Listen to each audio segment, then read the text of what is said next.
I call the heart the crystal vase. The crystal vase, shining, beauty Allah created. Allahu nur samawati wal ard. What happens as we live? It becomes foggy, a little bit dirty, more dirty, more dirty, and sometimes becomes black. What is this dirt? Anger, jealousy, lying, loving this life, attachment, competition. I want to be the best. I'm going to crush them, the business, all these. Backbiting. And sins, exactly. All the sins. Sins comes in. Yeah. What does purification does? It's a process. Basically, simple. That crystal that became with time dirty, if you want to use this word, foggy, you're cleaning it. Polishing it. And then it comes back to the original crystal, that the focus is, I am here as a Khalifa of Allah subhanahu wa ta'ala. I am here as stewards on this earth. And we all are talking about it these days. How? And here also medicine comes in, subhanAllah. When you have a wound and the wound is infected, any kind of a wound, what is the first thing you do? You clean the wound. And then you remove anything in your surroundings that will make the wound infected again. And then you bring things that will help heal the wound. That's tazkiyah. That's purification. You bring back. The heart is wounded. Jealousy, backbiting, hate, no belief in Allah, all these things, right? And then I'm going to gradually remove it. Remove the harm. Yeah. Remove the harm. The sin. Clean it. And basically, literally, I tell the sisters all the time, it's like you're cleaning a dish, you're washing a dish. The dish is your heart. And you're washing it. And if the dish is dirty, you're going to keep washing. Yeah. Right? Yeah. So here you go.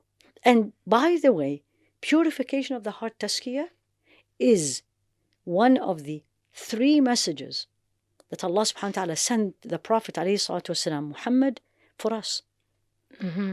The first thing in Surah Al-Baqarah, رَبَّنَا وَبَعَثْ فِيهِمْ رَسُولًا مِنْهُمْ يَتْلُو عَلَيْهِمْ آيَاتِكَ وَيُعَلِّمُهُمُ الْكِتَابَ وَالْحِكْمَةَ وَيُزَكِّيهِمْ. No. So this was the dua of Ibrahim. Sayyidina Ibrahim, exactly in Surah Al-Baqarah. That, oh Allah, send to them, the people in Mecca, or his progeny. Yes. A Rasul from amongst them. A messenger from amongst them, exactly. Who will teach them, recite the verses of your verses to them. يَتْلُو عَلَيْهِمْ آيَاتِكَ and then وَيُعَلِّمُهُمُ الْكِتَابَ. They teach them the book. والحكمة and wisdom. So the sunnah. Exactly, mashallah. وَيُزَكِّيهِمْ. And purify. This is in the first dua of Sayyidina Ibrahim. If you flip this ayah is 4 times in the Quran. If you look at the second time in Surah Al-Baqarah, the sequence changed. رَبَّنَا وَبَعَثْ فِيهِمْ رَسُولًا مِنْ أَنفُسِهِمْ يَتْلُو عَلَيْهِمْ آيَاتِكَ.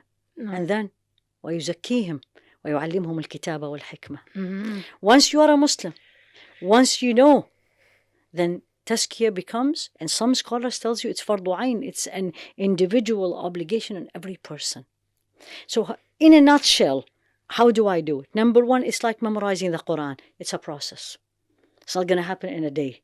Allah, I always tell this to myself, Allah is capable of everything, but it's a process. I wanted, I'll take the measures, remove the viruses, right? Yeah. And keep the cleaning. Number 1, in the process, you need to know, what is my problem? My problem is anger. And when I get angry, I disobey Allah, I say things, I hurt people. What is my problem? Jealousy. Why does she have it? I don't have it. She doesn't deserve it. My problem is I speak, and when I speak, I hurt people, backbiting, lying, putting people down, bullying, all these. Number 1, identify. By identifying yourself. Then take one by one. Simple. Company. As you said. Suhbatul Salihin. If the suhbah around me, if my friends, I know when I go out with them, it's going to end up in backbiting. I need to remove. That's a virus. Definitely. If I know if I am going to be doing certain things, and if it doesn't work perfectly, I'm going to get upset. I need to move away from these things. Mm-hmm. I know if I, for example, if I'll be with this, if I go to her house, I'm going to feel ill inside me. She has a bigger house than mine. She has 4 bedrooms, I have 3.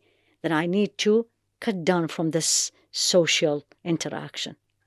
So number 1 is identify what is your problem and what's causing it. So ilm, knowledge, learn. And the more I learn about Allah subhanahu wa ta'ala, the more I learn about my shortcomings. Then, number 2 is mujahadat, we call it. And this is the biggest struggle. Sa'i. And the process is very easy. 4 things less and 1 thing is more. Very easy. And this is Imam Ibn al-Qayyim put it beautifully. The 4 less, which we absolutely don't do. What do you think? Less talk? Yeah. Less sleep? Food. Less food. Yeah. And less interaction with people. Mm. And more? Dhikr. Exactly, mashallah, tabarakallah. More dhikr of Allah. No. The cornerstone is this one. No. And there is a saying attributed to Rasul alayhi salatu wasalam, الذكر صقالة القلب. Remembrance of Allah is the cleaning agent of the heart. Remember the crystal? Yeah. Like we put soap, put it in the dishwasher, spray. It's dhikr. And dhikr, any form of remembering Allah, reading Quran, memorizing, asking Allah for forgiveness, doing morning and evening adhkar, saying subhanallah, reflecting on the nature, and you say, Ya Allah, what beauty is this? Who are you? That's a dhikr. And this process continues. It's not 1 day or 2.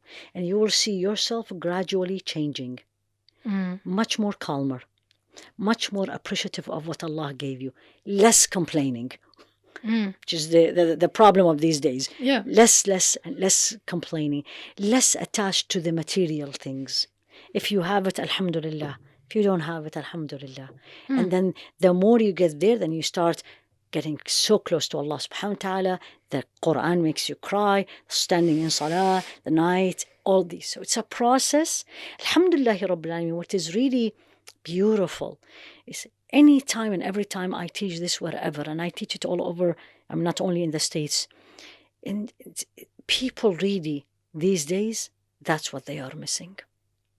It's like, wow, this is what I need to do. I need to figure out that me continuously living in these viruses around me and feeding the viruses, it is making me sicker and sicker spiritually.